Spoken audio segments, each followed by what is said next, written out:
गंगा के किनारे एक वन में एक खरगोश रहता था। उसके 3 मित्र थे, बंदर, सियार और ऊदबिलाव।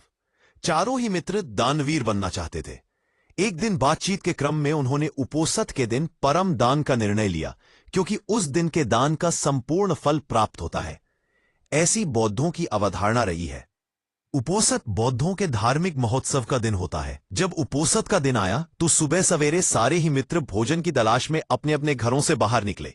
घूमते हुए ऊदबिलाव की नजर जब गंगा तट पर रखी 7 लोहित मछलियों पर पड़ी तो वह उन्हें अपने घर ले आया। उसी समय सियार भी कहीं से दही की एक हांडी और मांस का एक टुकड़ा चुरा अपने घर को लौट आया। उछलता कूदता बंदर भी किसी बाग से पके आम का गुच्छा तोड़ अपने घर ले आया। तीनों मित्रों ने उन्हीं वस्तुओं को दान में देने का संकल्प लिया, किंतु उनका चौथा मित्र खरगोश तो कोई साधारण प्राणी नहीं था। उसने सोचा यदि वह अपने भोजन अर्थात घास पात का दान जो करे तो दान पाने वाले को शायद ही कुछ लाभ होगा।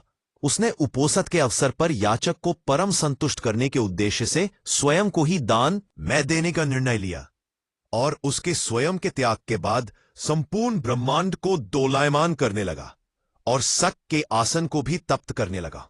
वैदिक परंपरा में शक को शक्र या इंद्र कहते हैं।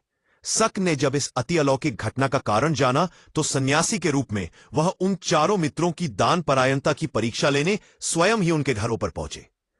ऊदबिलाव, सियार और बंदर ने शक को अपने अपने घरों से क्रमशः मछलियां, मांस और दही एवं पके आम के गुच्छे दान में देना चाहा, किंतु शक ने उनके द्वारा दी गई दान को वस्तुओं को ग्रहण नहीं किया।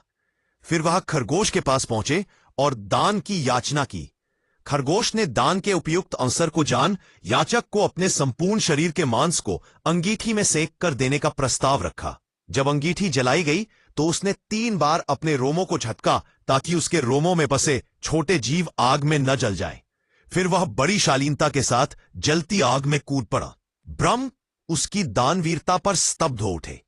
चिरकाल तक उसने ऐसी दानवीरता न देखी थी और न ही सुनी थी।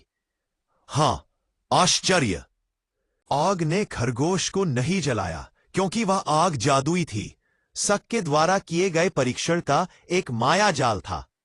सम्मोहित शक ने तब खरगोश का प्रशस्तिगान किया और चांद के ही एक पर्वत को अपने हाथों से मसल चांद पर खरगोश का निशान बना दिया और कहा, जब तक इस चांद पर खरगोश का निशान रहेगा तब तक हे खरगोश, जगत तुम्हारी दानवीरता को याद रखेगा।